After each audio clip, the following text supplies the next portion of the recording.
샬롬, 사랑하는 성도 여러분, 귀하고 복된 하루가 시작되었습니다.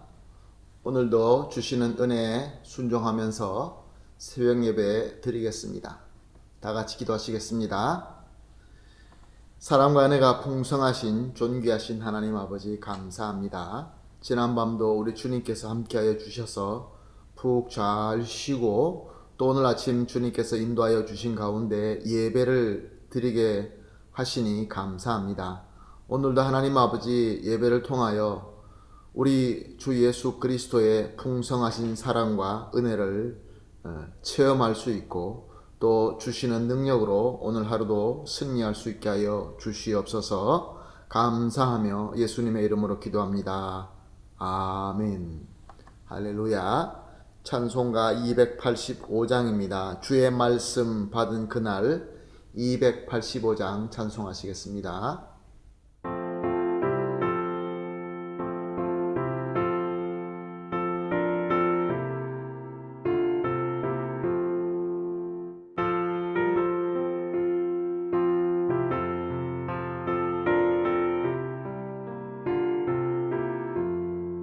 주의 말씀 받은 그날 참 기쁘고 복되도다. 이 기쁜 마음 못 이겨서 온 세상에 전하노라. 기쁜 날 주 나의 죄 다 씻은 날 늘 깨어서 기도하고 늘 기쁘게 살아가리. 기쁜 날 주 나의 죄 다 씻은 날 이 좋은 날 내 전한 몸 새 사람이 되었으니 이 몸과 마음 다 바쳐서 영광의 주를 섬기리. 기쁜 날 주 나의 죄 다 씻은 날 늘 깨어서 기도하고 늘 기쁘게 살아가리. 기쁜 날 주 나의 죄 다 씻은 날 새 사람 된 그날부터 평안한 마음 늘 있어서 이 복된 말 전하느니 나의 본문 삼았도다. 기쁜 날 주 나의 죄 다 씻은 날 늘 깨어서 기도하고 늘 기쁘게 살아가리. 기쁜 날 주 나의 죄 다 씻은 날.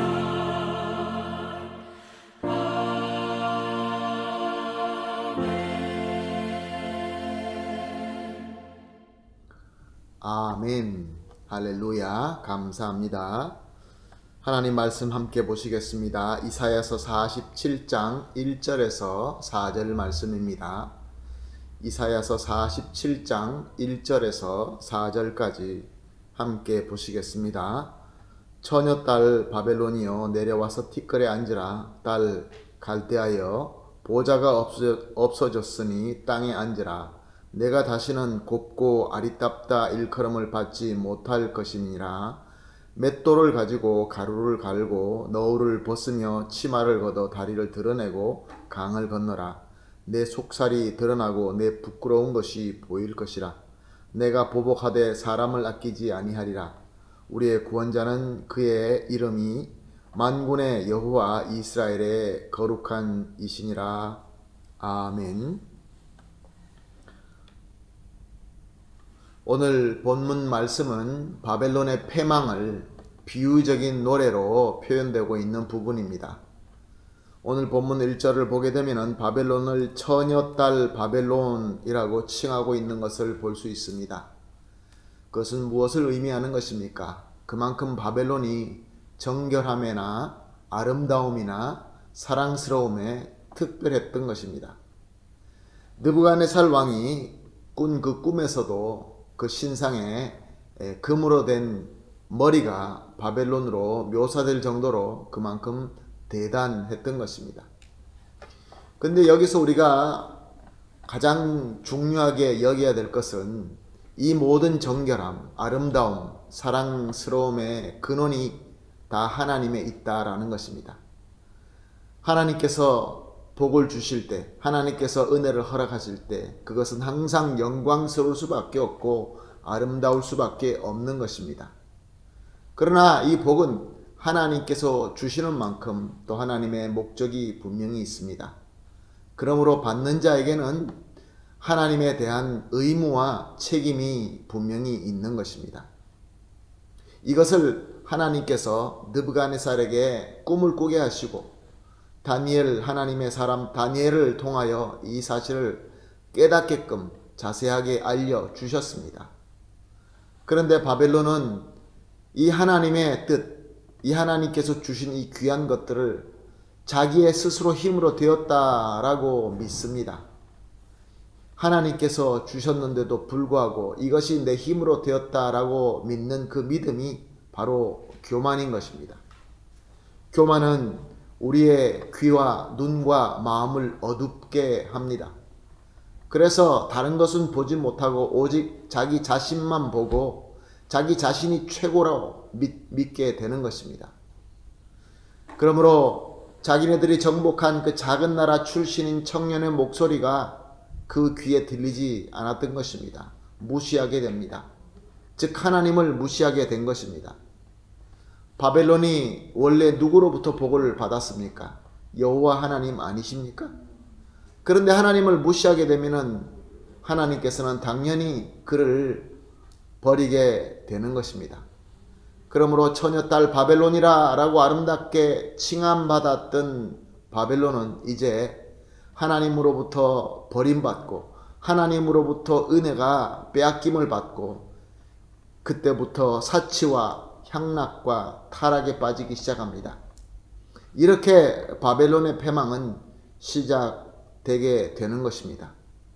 세상에 하나님께서 이렇게 은혜를 베푸시는 백성들이 많이 있습니다. 하나님으로부터 특별하게 복받는 사람들이 많이 있습니다.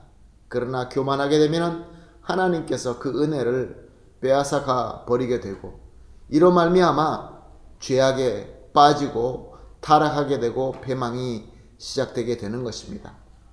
우리가 역사를 통하여 얼마나 많은 예를 잘 알고 있습니까?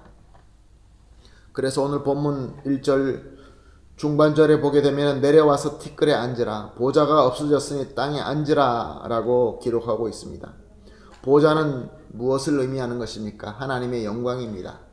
이제 하나님께서 바벨론에게 그 영광을 빼앗아 가버리기 때문에 그 보좌는 없어지게 되는 것이죠. 보좌가 없어진 바벨론은 어떻게 됩니까? 당연히 티끌의 땅으로 내려앉게 되고 맙니다. 그래서 1절 하반절을 보니까 내가 다시는 곱다 아리답다 일컬음을 받지 못할 것임이라 라고 하십니다. 티끌의 땅에 주저앉게 된 바벨론. 이 바벨론은 더 이상 그 누구에게나 선망, 존경, 이 존경의 대상이 되지 못하게 된다 그런 말씀입니다. 그리고 2절에서 3절 말씀은 슬픔으로 땅에 앉아 울부짖는 여인과 같이 바벨론의 패망의 수치에 대해서 말씀하고 있습니다. 원래는 고귀한 처녀 딸이라고 불리는 그러한 존귀한 바벨론이었지만 이제는 맷돌을 돌리는 천한 여정처럼 된다라고 말씀하십니다. 처음에는 정숙한 여인이었지만 이제는 베일이 벗겨져서 하체가 드러나 수치를 당하게 된다라고 말씀하십니다. 또한 수많은 사람들이 하나님의 보복의 도구가 돼서 일어나 바벨론을 치게 된다라고 말씀하십니다. 4절 말씀을 보게 되면 이 모든 일이 결론적으로는 만군의 여호와의 거룩하신 하나님이 자기의 백성인 이스라엘을 구원하시기 위하여 그렇게 일을 하신다라고 말씀하고 있습니다. 사랑하는 성도 여러분, 오늘 본문 말씀을 통하여 우리가 생각하고 우리가 깨달아야 되고 우리가 어떤 은혜를 받아야 되겠습니까? 저와 여러분에게 장점이다 라고 믿어지는 것이 있습니까? 우리에게는 사람들에게 칭찬받을 만한 그러한 특별한 것이 있습니까? 이런 것들이 많으면 많을수록 좋습니다. 장점이 많고 또 은사가 많고 능력이 많으면 좋은 것이죠. 그런데 이것이 다 하나님의 복입니다. 그렇기 때문에 좋을 수밖에 없는 것이죠. 근데 중요한 것은 이 좋은 것을 많이 받은 것이 그것도 참 중요하지만 더 중요한 것은 이 모든 것이 하나님께서 하나님의 선을 이루기 위하여 하나님의 목적을 위하여 주신 하나님의 것이다 라고 믿는 믿음인 것입니다. 만약에 내가 이것이 내 것이다, 그래서 내가 내 마음대로 쓸 수 있다 라고 생각하기 할 때부터 그때부터 교만은 나의 모든 자리를 차지하고 말 것입니다.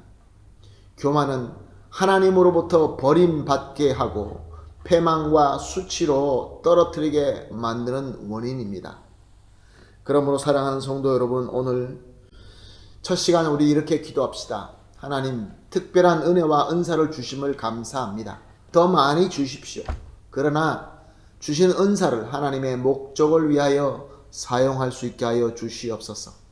그리고 마지막으로 우리가 이렇게 하나님의 목적을 위하여 잘 사용됨으로 말미암아 온 세상에 하나님의 복으로 가득 차게 하여 주시옵소서. 하나님의 복이 전파되게 하여 주시옵소서. 이렇게 세 가지 기도 제목을 놓고 합심하여 기도한 이후에 개인적으로 기도하도록 하겠습니다. 다 같이 기도하겠습니다. 하나님 아버지, 감사합니다. 하나님께서 이미 우리에게 허락하신 은혜와 복들이 너무나 많이 있습니다. 또한 하나님의 그 귀하신 은사를 더 사모합니다. 그러나 하나님께서 주시는 이 은사를 하나님의 목적대로 하나님의 뜻대로 사용할 수 있게 하여 주시옵소서. 절대로 나의 영광과 나의 생각과 나를 위하여 사용하는 일이 없게 하여 주시옵소서. 교만한 마음에 들지 말게 하여 주시옵소서. 이렇게 하나님의 백성이 하나님의 목적을 위하여 잘 사용됨으로 말미암아 이 세상에 하나님의 복이 전파되게 하여 주시옵시고 하나님의 복으로 가득 차게 하여 주시옵소서. 감사하며 예수님의 이름으로 기도합니다. 아멘.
아멘.